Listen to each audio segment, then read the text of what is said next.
Muy buenas tardes, una vez más. Nos encontramos en la casa del Señor y con una bendición enorme. Tenemos presencialidad y gracias a Dios este lugar ya nos está quedando algo ajustado. Así que oren por nosotros y estemos orando para que el Señor nos dé un local algo más grande, para que podamos atender y dar la bienvenida a todos los que quieran asistir. Ahora bien, hoy vamos a estar viendo en Primera de Juan y vamos a estar viendo un mensaje poderoso en la palabra de Dios. Primera de Juan, capítulo 5. Primera de Juan, capítulo 5, casi al final de la Biblia. Casi al final de la Biblia está, de atrás para adelante está Apocalipsis. Luego hay un librito chiquito, bien atrás del todo. Dirían allá, atrás del todo. Ahí, ya encontró. Es que yo miraba de este lado y parecía que estaba al principio, ¿no? Bien, pero no es San Juan, es Primera de Juan. Bien atrás del todo, Liliana. Allá, anda a la última página. Y ahí vas a encontrar Apocalipsis. Luego tenemos un librito chiquito de una página que se llama Judas. Y luego ahí tenemos Primera de Juan. Ahí está, tercera, segunda y primera. Bien. Ahí tenemos un mensaje muy, muy poderoso que es muy conveniente para nosotros en estos tiempos. Para que podamos estar seguros en dónde está nuestra fe y que podamos estar confiados de las decisiones que tomamos. Porque vivimos en tiempos en donde hay que tomar decisiones todo el tiempo, ¿verdad? Y más que nada con esto de las redes sociales, los celulares, las computadoras, que en verdad eran cosas que en mi tiempo no existían. Y no soy muy viejo, no crean, ¿no? Que soy, qué disparate, qué viejo, ¿no? No. Estamos hablando de hace 20 años atrás. Recién comenzaron a aparecer los primeros celulares chiquititos, aquellos Motorola C115, creo que eran una cosa así, unos huevitos medios negros, y después los otros, ¿verdad? Y era, y qué cosa rara era poder ver a alguien en esa época hablando por teléfono en la calle, ¿verdad? Cuando veías a alguien en aquella época, a mí me pasaba, veías a alguien hablando por teléfono en la calle y decía, ¡qué locura! ¿Qué está hablando solo? ¿Qué está haciendo? Lo que era la ignorancia. Hoy sería raro no ver a alguien hablando por teléfono, mirando un celular, ¿verdad? Y así cuántos accidentes hay de gente distraída que por mirar el celular se da contra una columna o se cae dentro de un pozo o dentro de una fuente. ¿Y cómo me divierto? No sé, espero que nadie se ofenda, pero a veces nos ponemos con mi hijo, con Gabriel, a mirar videitos en YouTube de caídas, ¿verdad? Y cómo la gente a veces de repente va caminando y ¡pum! Se pegan tremendo porrazo, ¿verdad? O se chocan contra una columna de frente en la cabeza. Y es cómico, no en sí el accidente, porque a nadie le gusta que le pase, pero las reacciones que tiene la gente, eso sí, a veces es cómico. Ahora, en esto de tomar decisiones de lo que vemos, de lo que no vemos, de lo que aceptamos, de a quién aceptamos, porque hoy todo el mundo quiere ser Roberto Carlos. Capaz que los jóvenes no tienen ni idea de lo que Roberto Carlos quería. ¿Qué quería Roberto Carlos? ¿Se acuerdan? ¿Qué quería Roberto Carlos? Ahora nadie lo escuchó. ¿Un millón de amigos? Un millón. Ahí está, claro, digo, a nadie escuchó a Roberto Carlos, era yo el único que escuchaba en casa cuando era chico en la radio Monte Carlo, ¿verdad? Que pasaban Roberto Carlos a cada rato. Quiero tener 1 millón de amigos, decía Roberto Carlos. Y en eso de querer tener 1 millón de amigos, aceptamos a quien quiera, quien nos mande solicitud de amistad, no importa, lo aceptamos. Seguimos en Instagram, en YouTube, en Facebook, seguimos a quien sea, con total de estar conectados o hacer amigos, entre comillas, porque se ha perdido el sentido de la palabra amistad, ¿verdad? En Facebook te mandan solicitud de amistad y quieren ser tus amigos. ¿Amigos cuántos hay? Rubén, ¿cuántos podemos decir que son amigos, Carlitos? ¿Muchos? No, amigos de verdad son aquellos que nos conocen, que saben quiénes somos, que están en las buenas, que están en las malas, que nos apoyan. No aquel que te manda un like de vez en cuando, ¿verdad? Un me gusta o una reacción. No, esos son personas que van y que vienen. Pero qué importante es inclinar nuestro rostro para leer la palabra de Dios y andar caminando seguros. A veces andamos caminando en la cornisa, ¿verdad? Y capaz que es un término que no muchos conocen. La cornisa es ese bordecito que sobresale de la pared en el techo, ¿verdad? El bordecito, está el pretil, ahí abajo había una cosita finitita ahí que sobresale como una moldurita, es la cornisa. Y algunos andan caminando en la cornisa, haciendo equilibrio entre la vida cristiana y el mundo. ¿Por qué? Por no pasar tiempo en la palabra de Dios. Vamos a leer ahí capítulo 5, versículo 1. Dice, todo aquel que cree que Jesús es el Cristo, es nacido de Dios. Y todo aquel que ama al que ha engendrado, ama también al que ha sido engendrado por él. Oremos. Gracias, Padre, por el tiempo en que podemos abrir tu palabra y meditar en ella. Te ruego en el nombre de Jesús que seas tú obrando con poder, tocando nuestros corazones, mostrándonos tu verdad, Padre. Permítenos entender si hay algo que corregir en nuestra vida y poder vivir vidas que te agraden a ti. En el nombre de Jesús te lo ruego. Amén.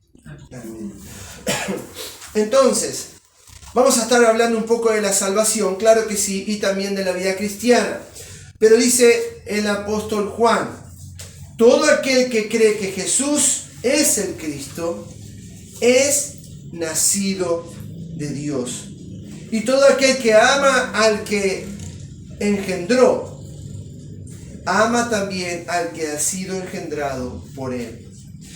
Hoy estamos reunidos acá y la mayoría hemos puesto nuestra fe en Jesús como el Cristo, como el Mesías, como aquel que había sido prometido desde la antigüedad, que habría de venir a rescatarnos, a darnos el perdón de nuestros pecados, a proveer la salvación de nuestra alma de la condenación eterna. Entonces, si tú has creído en Cristo como tu Salvador personal, entonces, dice, es nacido de Dios. Hay una nueva naturaleza, hay una transformación, hay una nueva criatura que se ha comenzado a formar a través de la fe. Y todo aquel que ama al que engendró, a Cristo, ama también al que ha sido engendrado por él. Nosotros hemos puesto la fe en Cristo y decimos que le amamos. ¿Amén? ¿Amén? ¿Sí o no? Amén.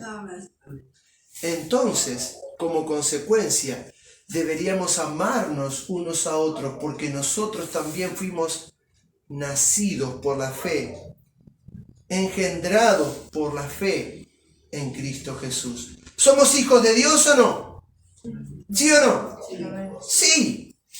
Y si amamos a Dios y si amamos a su Hijo, como consecuencia natural, deberíamos amarnos entre nosotros por ser hermanos en la fe. Dice el versículo 2, en esto conocemos que amamos a los hijos de Dios, cuando amamos a Dios y ¿qué?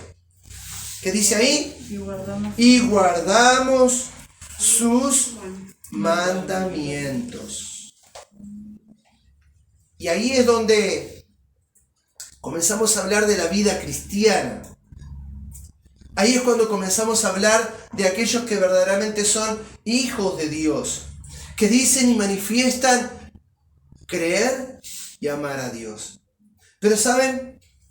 Dice que en esto conocemos que amamos a los hijos de Dios, cuando amamos a Dios y guardamos sus mandamientos. Algo muy extraño que pasa en Artigas, como siempre lo digo, que no pasa en otro lugar de nuestro país, es que la mayoría de la gente dice amar a Dios, creer en Dios o tener fe en Dios. Pero para mí, que crecí en una iglesia, ¿no? Cuando le pregunto ¿qué es el pecado? Esa gente que dice y manifiesta tener fe en Dios no entiende, no sabe, no conoce. Porque no conocen los mandamientos, porque no conocen la Biblia, no tienen conocimiento de lo que Dios enseña. Pero dicen amar a Dios, pero a su vez le dan la espalda por no conocer su palabra ni obedecerla. Pero si amamos a Dios, y la demostración de amar a Dios es amar a los demás y guardar su palabra. Dice el versículo 3. Pues este es el amor ¿a quién? A Dios. A Dios. Presta atención. Que guardemos sus mandamientos y sus mandamientos no son gravosos. Porque este es el amor a Dios. ¿Cuál es el verdadero amor o la verdadera manifestación del amor a Dios? ¿Cuál? La obediencia. La obediencia. Este mes, creo que es este mes, ¿no? Que se festeja el Día del Hijo. No, este mes se festeja el Día del Niño. Va a ser en octubre. En octubre se va a festejar el Día del Hijo. Otro invento más que no tienen nada que hacer. Vamos a celebrar otro día más. Entonces, ¿y qué podemos inventar? A ver, tenemos el Día del Abuelo, el Día del Padre, el Día del Hijo, del Niño, ahora el Día de la Madre, el Día de la Patria, tenemos la Jura de la Constitución, tenemos el natalicio de Artigas, tenemos Navidad, Año Nuevo. ¿Qué podemos inventar ahora? El Día del Hijo. Y ahí nos regalamos todo. El Día del Hijo, yo quiero un regalo. Sepamos, yo soy hijo. No nací de un repollo, no me trajo la cigüeña. Yo soy hijo, así que, bien. Ahora, aquellos que somos hijos entendemos el amor hacia un padre o a una madre, ¿sí o no? Naturalmente así debería ser. Y aquellos que somos padres podemos entender el amor de un hijo. ¿Y cuándo podemos ver que un hijo nos ama? Aquellos que somos padres. ¿Cuándo podemos darnos cuenta que un hijo nos ama, nos respeta? ¿Cuándo? Cuando nos obedece. ¿Verdad? Si le decimos a un hijo, mi amor, ¿me alcanzás aquello? No, andá a buscarlo vos. ¿No te pensás que yo soy tu esclavo? ¿Qué no?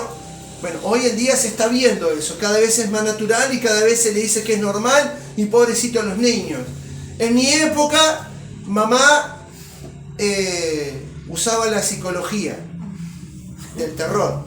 O vaso te reviento. Entonces uno iba con mucho gusto para tratar de zafar, ¿verdad? Del te reviento. Entonces uno evaluaba, ponía en consideración las consecuencias y terminaba obedeciendo. Pero qué hermoso es cuando un padre le pide a un hijo que haga algo y ese hijo con amor, por respeto al padre, va y lo hace y vuelve y se esmera porque quiere agradar a su padre. Y qué hermoso es cuando los hijos, presten atención, en especial los míos. No, qué hermoso es cuando los hijos realmente están atentos a las necesidades de los padres y tienen una actitud de poder ayudar, de poder participar, aunque sea en la limpieza, en el orden de la casa, en hacer los mandados o en su responsabilidad sobre el estudio. Pero ahí es otra página. Bien, ahora, para que entendamos esto de, como dice el versículo 3, porque este es el amor a Dios, poder ver y definir en nuestro propio corazón realmente cuánto estamos amando a Dios. Porque muchos dicen que aman a Dios, pero lo aman a su manera. Y esa es la frase típica, la frase común que todo el mundo respeta. Yo creo en Dios, yo amo a Dios, pero a mi manera. ¿No? Entonces, está bien. Cada uno tiene que amar a Dios como se le canta la gana, pero eso no es bíblico. Eso no es lo que la Biblia enseña. Eso va en contra a los principios que en la Biblia vemos. Porque dice el versículo 3, porque este es el amor a Dios. Y acá es donde quiero que cada uno de nosotros probemos nuestro amor. Y si estamos amando a Dios como hijos, deberíamos amar a nuestro Padre. Que guardemos sus mandamientos. Que guardemos sus mandamientos. Pero pastor, yo no sé. Pero pastor, a mí nadie me enseñó. Pero pastor, ¿cuáles son los mandamientos? Por eso el Señor nos dejó una carta escrita, para que lo podamos conocer. Y en la Biblia, amados hermanos, tenemos la mente y el corazón de nuestro Dios, para que lo podamos conocer en profundidad. Entonces, en Juan, por un segundito nada más, por un segundito, vamos a ir a Juan, pero el Evangelio. Vamos a ir a San Juan, el capítulo 14, por favor. Miren lo que el Señor Jesús dice en Juan 14.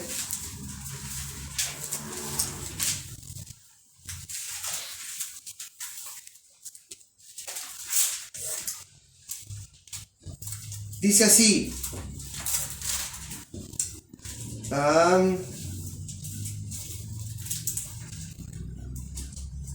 Justo tengo las notas en el celular y está ahí. Dice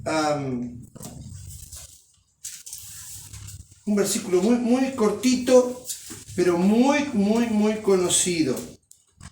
El versículo 15, ahí lo encontré. Gracias, Priscila. Pero el versículo 15 dice así, el mismo Señor Jesucristo hablando con sus discípulos. Si me amáis, ¿qué dice ahí? Guardad mis mandamientos.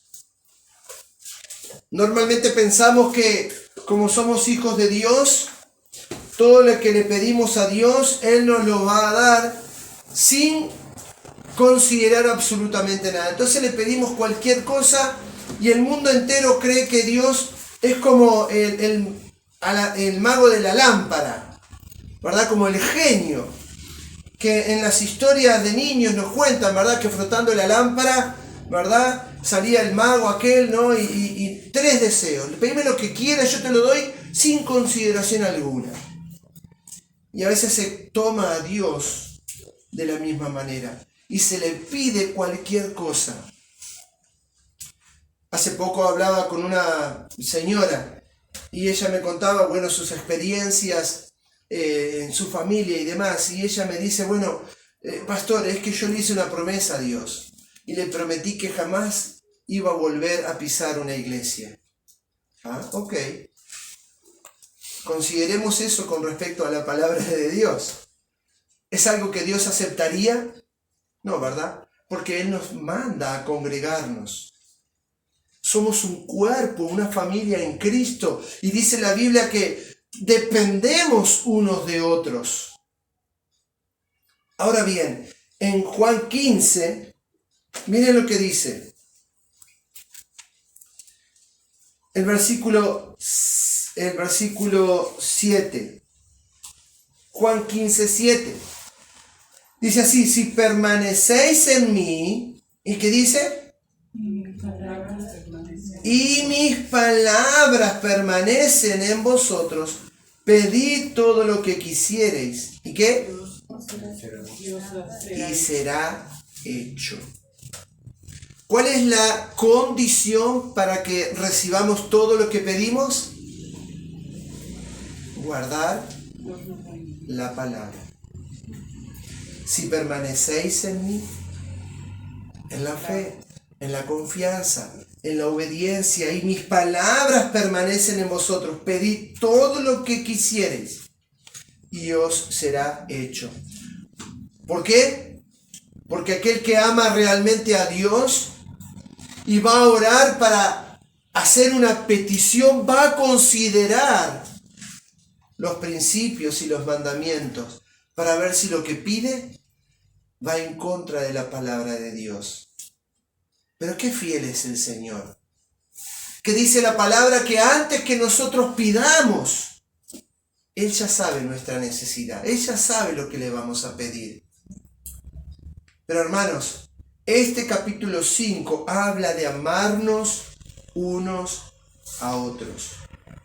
Hemos estado viendo en Mateo capítulo 5 los días jueves y cómo el Señor nos desafía a amar a nuestros enemigos, a orar por los que os ultrajan y os persiguen. Amar a nuestros enemigos. Un pastor contaba, ¿verdad?, que una persona se ofendió. Y esa persona se ofendió y ya no quería saber más nada con otra persona. Y la otra persona le fue a pedir disculpas y le dice, mi hermano, mirá, yo reconozco, estuve mal, perdóname. El Señor nos manda que nos amemos. No te voy a amar más. Ok, pero somos hermanos en Cristo. No te voy a amar como hermano en Cristo. Bueno, entonces amame como un enemigo. Porque el Señor nos manda a amar a nuestros enemigos. Y debemos considerar lo que la palabra enseña. Ahora, volviendo a 1 Juan capítulo 5. Volviendo allá al final de la Biblia, en 1 Juan capítulo 5. Quedamos en el versículo 3 que dice, pues este es el amor a Dios. De la manera que podemos mostrar amor hacia nuestro Señor, que guardemos sus mandamientos. Y sus mandamientos, que dice, no son gravosos. Y cuando hay algo que el Señor nos pide que es gravoso, que es tedioso, que es pesado, como cuando mandamos a un hijo a lavar los platos, ¿cuál es la respuesta? Va con gozo, con alegría. ¡Ay, me tocó lavar los platos, qué lindo! No, ¿qué hace? La primera reacción de un niño cuando se le pide lavar los platos. ¿Por qué yo? ¡A mí! ¡Otra vez! No, y ahí comienzan un montón de argumentaciones.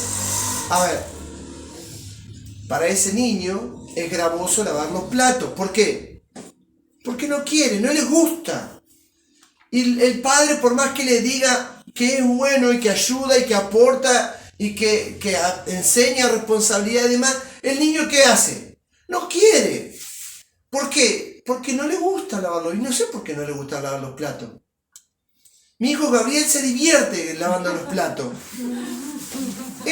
Un día tenemos que hacer una película con él lavando los platos. Perdón, mi amor. Tenía que decir y se dijo.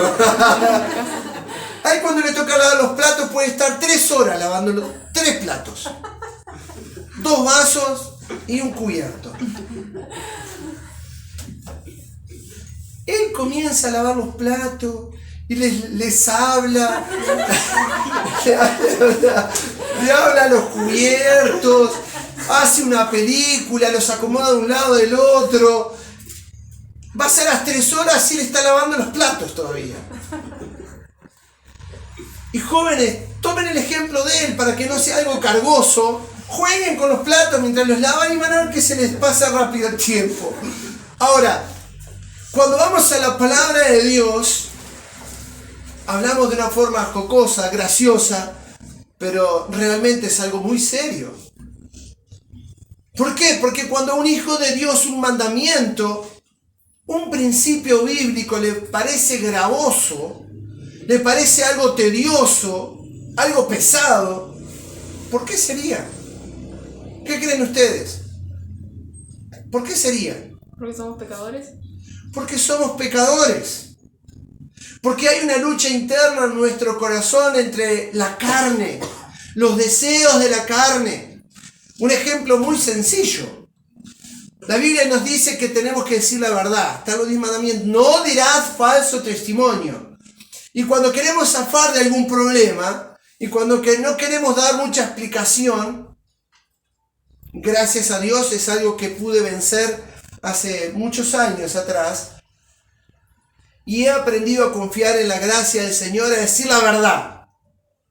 Hay que decir la verdad, no importa las consecuencias que pensemos que vamos a tener. Si el Señor nos manda a decir la verdad, tenemos que decirla. Y si metimos la pata, no podemos cubrir un pecado con otro. Tenemos que afrontar las consecuencias y decir la verdad. Pero vamos a poner un ejemplo. Queremos zafar de un problema y nos viene la tentación de decir una mentira. ¿Por qué? Porque zafamos rapidito, le damos vuelta, nadie pasó, nadie se va a enterar y estamos tentados a mentir.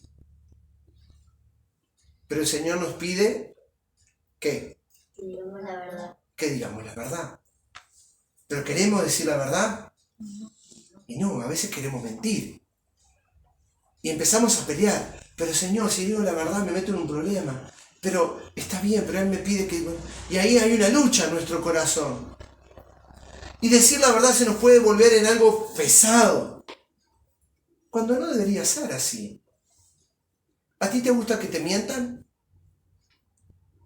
¿A quién le gusta que le mientan? Levante la mano. Ah, pastor, a mí me encanta que me mientan. Ah, yo amo que me mientan, me divierte que me mientan. No, a nadie, ¿verdad? Nos sentimos traicionados, nos duele, y más que nada cuando viene de seres que amamos, que están en nuestra familia, y que de repente nos mienten. Traicionan nuestra confianza. ¿Cuánto más a nuestro Dios? Pero como cuando hijos obedientes estamos empapados en la palabra y entendemos nuestra responsabilidad de agradar a nuestro Padre Celestial, lo que Él nos pide no va a ser gravoso, no va a ser algo pesado, no va a ser algo tedioso. Ay, hay que amar a nuestros enemigos. Pero Señor, Señor, o te lo llevas o te lo mando. ¿No? A veces actuamos de esa manera. ¿Y a quién le gusta amar a quien le hace algo malo? A nadie. Pero sin embargo el Señor lo manda. El Señor nos manda a amar a nuestras esposas, a ser pacientes con ellas. A las mujeres manda a respetar a sus esposos, a someterse voluntariamente bajo su autoridad, entendiendo que Dios le puso a él como cabeza de la familia.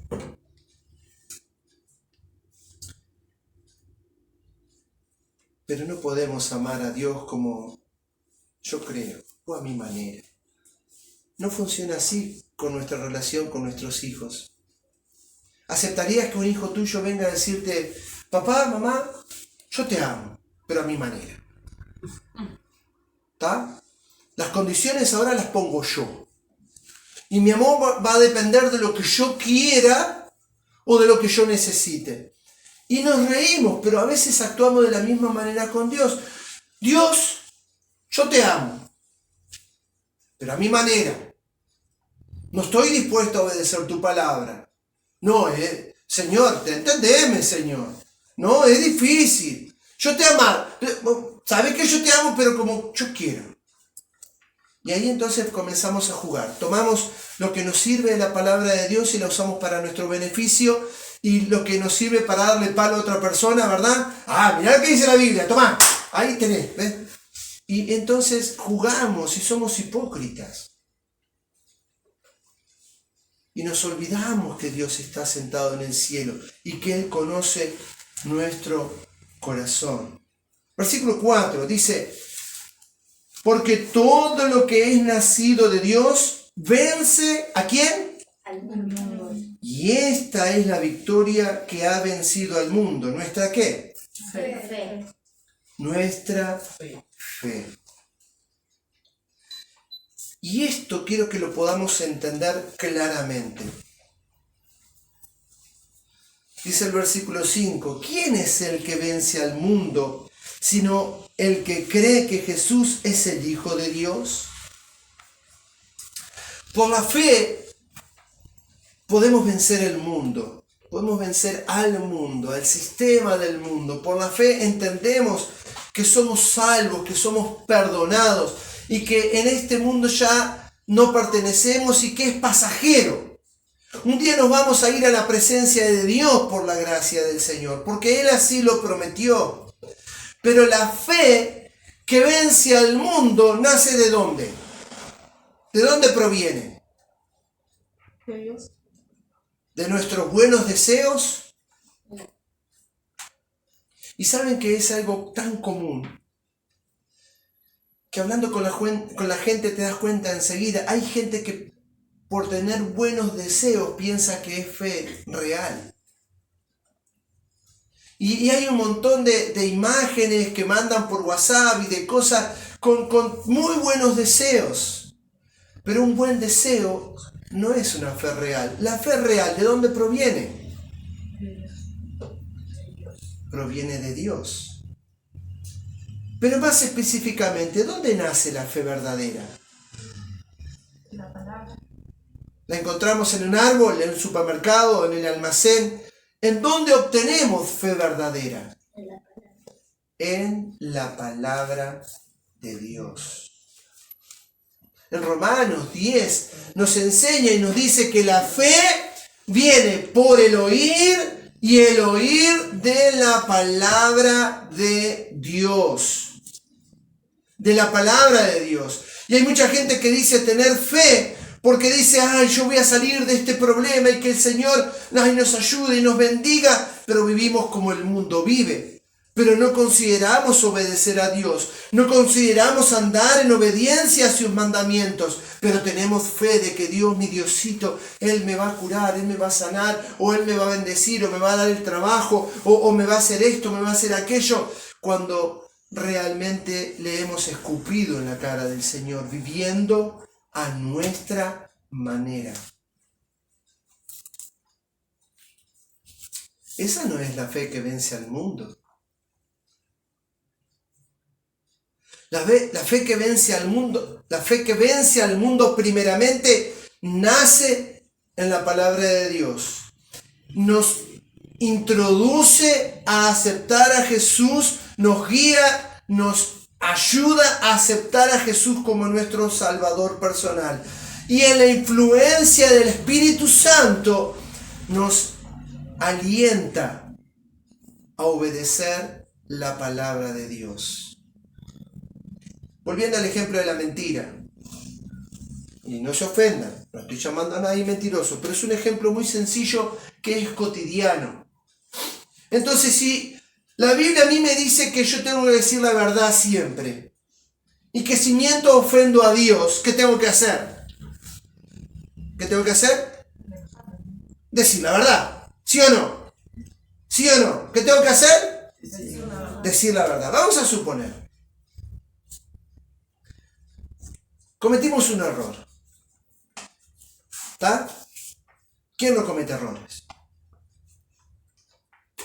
En el trabajo de José, bien amor, Dios no comete errores. Vamos a suponer, se rompió una mercadería. José puede inventar cualquier excusa, ¿verdad? Puede decirle al cliente,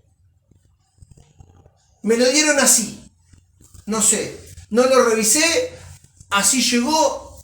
Pero José sabe que en el camino se le cayó y se dio vuelta y se golpeó.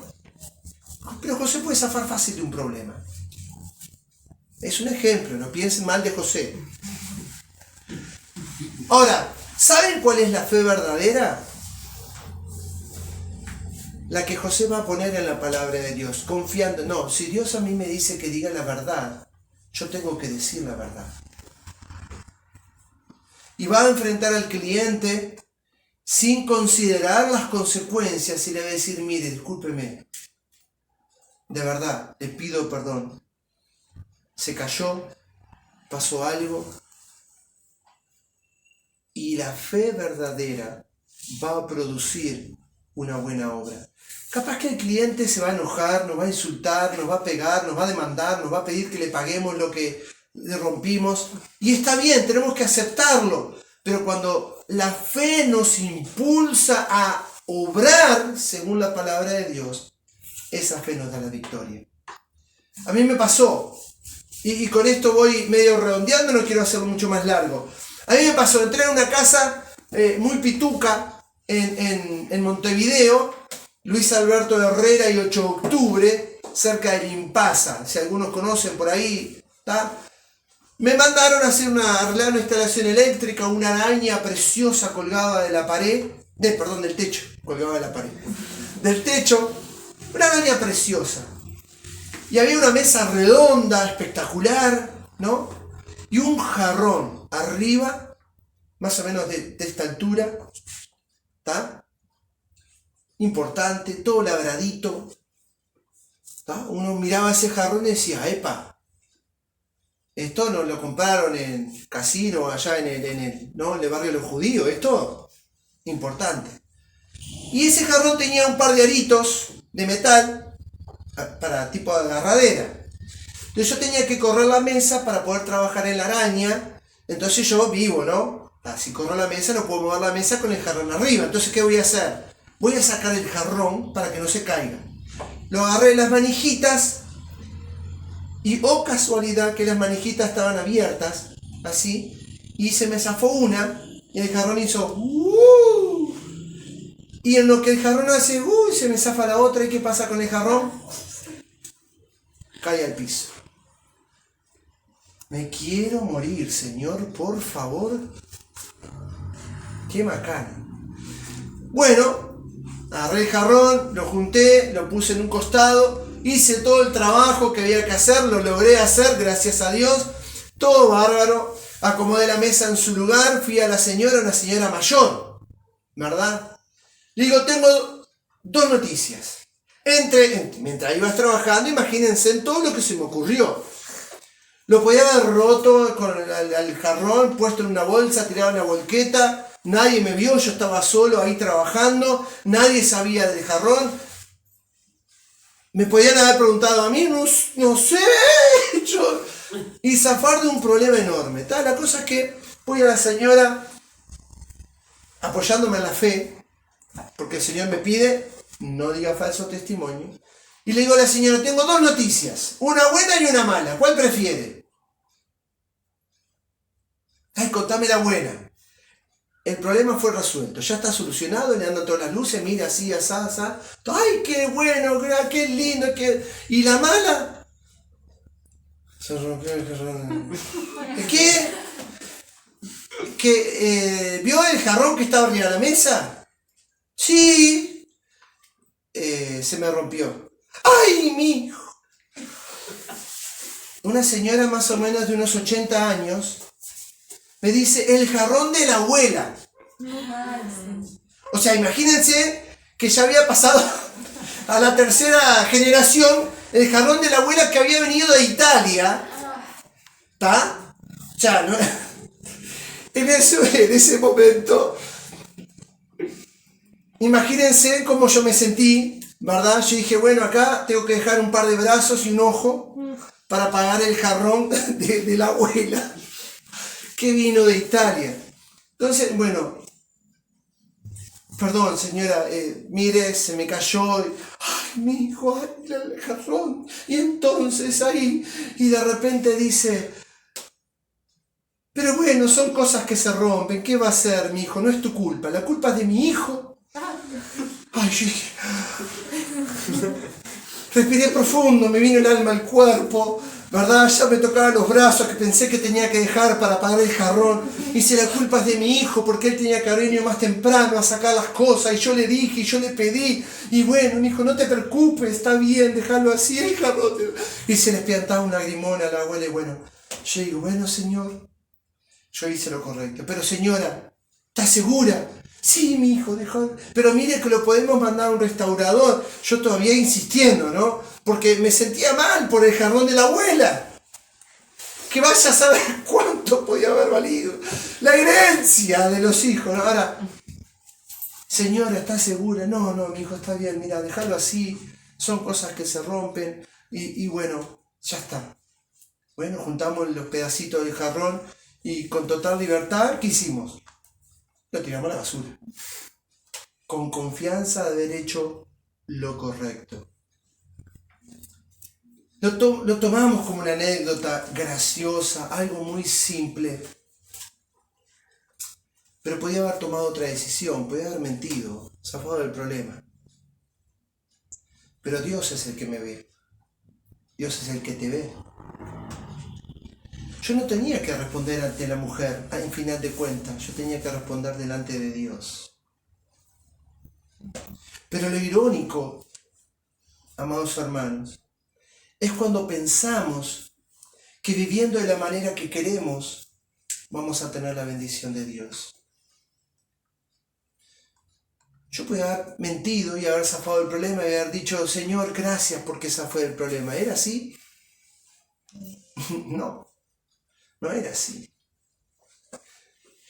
Porque estaba en juego mi testimonio como cristiano, como hijo de Dios, como siervo. Estaba en juego mi integridad, mi relación con Dios, y está en juego tu relación con Dios. Está en juego tu integridad, está en juego tu fe cuando elegimos vivir de la manera que queremos. Pero la fe que vence al mundo es la fe que está puesta en Cristo. Y es la fe que nace de la palabra de Dios y nos anima, nos desafía a vivir vidas que realmente le agraden a Él. ¿Quieres vencer el mundo?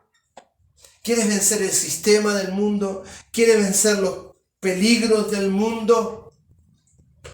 Ama a tu Dios en obediencia a su palabra. Podríamos continuar. Este capítulo 5 es increíble. Es hermoso. Tiene mensajes poderosos realmente. Pero el tiempo se va. Si quieren yo sigo. No tengo problema, a mí me encanta predicar. No, está bien, terminamos. No, nadie dijo nada, nadie acusó palabra. No, está bien. Hermanos, es un desafío la vida cristiana. Pero la victoria la tenemos segura en nuestro Señor. Vamos a inclinar nuestros rostros, por favor, para terminar con una palabra de oración. Y quiero que considere, sin mirar, quiero que considere lo que hemos estado hablando. Cierra tus ojos por un momento para mirar hacia adentro.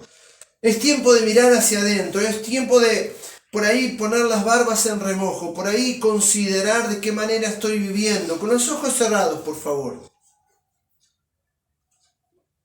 Es un tiempo para orar, para meditar, para considerar. Piensa en los desafíos que tienes, en las luchas que estás enfrentando. Piensa en los problemas que te están viniendo a tu vida. Piensa en las dificultades que estás recibiendo. Piensa. Considera. Medita. Y ve si hay alguna manera en la cual tú puedes vencer el problema obedeciendo a Dios. Y aférrate por la fe en Él. Cree en lo que Él dice en su palabra. Y no importan las consecuencias, elige obedecerle por amor a Él, para vivir como Él desea que tú vives, para que realmente tengas una vida llena de bendiciones.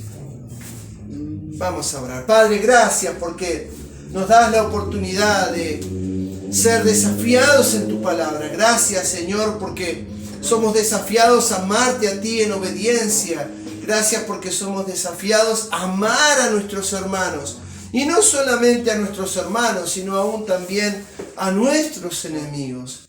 Oh, Padre bendito, mira este grupo de almas, Señor, y aún aquellos que están escuchando el mensaje. Y te ruego en el nombre de Jesús que nos des el valor de poder ser obedientes a ti y vivir una vida íntegra, apoyados en tu palabra. En el nombre de Jesús te lo ruego. Amén. Amén. Que Dios les bendiga.